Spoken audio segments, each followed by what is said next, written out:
Hello, my name is Timothy Moore, and together we are going to look at an ecotourism case study into glowworms. Yep, sticky, slimy, wonderful, light out of their butts glowworms.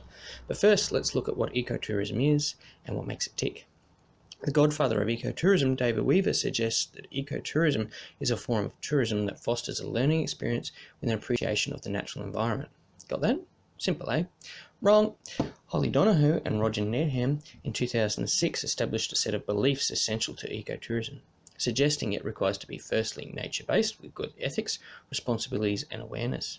It also needs to preserve and conserve something natural. Furthermore, it must be sustainable with an educational component and an economic benefit to the local community. So now that we have a better understanding of what ecotourism is, let's look at the environmental, experiential, economic and socio-cultural impacts of tourism on glowworms. The Mount Tamborine glowworm caves are located on Hartley Road, approximately 40 kilometres west of the Gold Coast, Queensland. Tamborine Mountain is one of the northernmost points of the now extinct volcano Mount Warning's caldera. The climate there is a subtropical highland climate with around 1,500 millimetres of rainfall each year, which is great if you're a light-emitting worm that requires rainforest and wet caves for your survival. Sadly, these habitats are rapidly disappearing thanks to climate change, population growth and urban sprawl. In step the good people of Cedar Creek Estate Winery and build a man-made, purpose-built cave for the preservation and conservation of glowworms. The belief here is that the Tamborine glowworm caves not only gives visitors the opportunity to see glowworms glowing during the daytime, but because people have been diverted to their cave instead, it gives the local wild colonies the chance to increase in population too.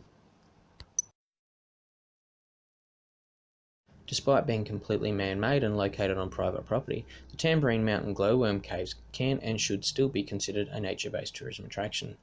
According to Sriniva's 2008, nature-based tourism is described as the travel to natural places to enjoy and respect the wildlife and environment that is there. Mount Tamborine itself is surrounded by the Tamborine National Park, a subtropical highland rainforest, and has had a long and rich history of nature-based tourism. The Tamborine glowworm caves have done a remarkable job of not only replanting a large section of local rainforest species, but also have created a fantastically realistically looking natural cave, not only on the inside but outside as well. Thus, the albeit man-made environment looks correct. It fundamentally is exactly what and where you would expect to see the locally occurring species of glowworms to inhabit.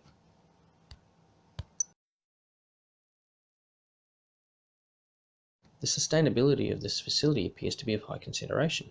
Hall 2003 suggests that a sustainable approach to tourism should be concerned with the development of economic, social and physical resources in a manner which conserves the environment and promotes the long-term goals of the community. Thus, the Tamborine glowworm caves have not only regenerated a portion of local rainforest, they have created a sustainable tourist attraction around it. The glowworm cave itself encourages the protection and survival of a sustainable breeding population of locally occurring glowworms. As a result, glowworms are being successfully introduced back into the wild through their release program. Economically, a portion of the funds raised goes towards long-term local conservation programs aimed at reducing the negative impacts on rainforests and to the conservation of wild glowworm colonies themselves. I mean, who would have thought that these little fellas aren't worms at all, but are actually the larval stage of a small fly? I know I didn't. Pigram and Jenkins 2006 suggests that people's recreational decisions depend on their individual perceptions of experiences. These in turn depend greatly on their formal and informal information networks. This for the Tamborine Mountain glowworm cave starts with a very colourful and informative website and continues on through an on-site information centre, interpretive path signage, an educational video presentation, and finally the cave itself is only accessible via a 30-minute guided tour. All this is geared towards educating its visitors on the importance of glowworms, their life cycle, the protection of their natural habitat. Not a bad gig if you're a lazy little worm who spends most of its life lying around, shining light out of its bottom, waiting for dinner. Wall 1994 points out that ecotourists often go to environmentally fragile areas. Eventually this may lead to mass tourism at the site, ultimately increasing the negative impacts over time.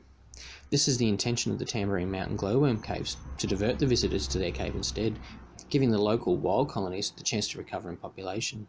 Here they can control not only the number of visitors to the site, but the impact that they have to the environment.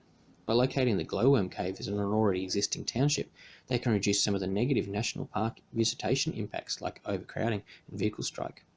Through using techniques like site hardening boardwalks, interpretive signage, visitor presentations, and guided tours, they have the ability to regulate and respond to negative environmental impacts and educate and influence visitors towards more responsible future nature-based holiday decisions. It is important to remember that the Tamborine Mountain Glowworm Caves is an environmental conservation project, and although Eagles 2001 suggests that we consider factors that contribute to the visitor's experience, satisfaction is a complex human response based upon a mixture of expectation and experiences. The expectation of the glowworm caves is quite easily met with a cave full of shining worm bottoms. However, for some people, the experience may not always live up to the hype. Despite doing their best to control visitor numbers in groups of no more than 20 people and explaining through presentation and guided tours the importance of no lights in the cave, some people may leave disappointed with the lack of entertainment value.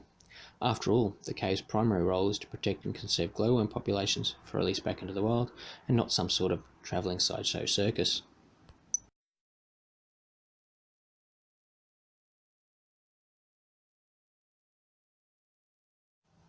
And again, economically, the entrance fee collected for the glowworm caves is not necessarily used to improve visitor experience through bigger and better shows, but goes towards job creation, visitor education, long-term local conservation programs aimed at reducing negative impacts on rainforests and on preserving the wild glowworm populations themselves. Not to mention the construction and running costs involved with such a facility. A small information centre is located on the property, geared towards selling all sorts of collectibles and trinkets to aid in economic turnover. The township of Mount Tamborine also benefits from an economic flow-on effect to local businesses brought about by the increased tourist visitation an attraction like this brings to the town.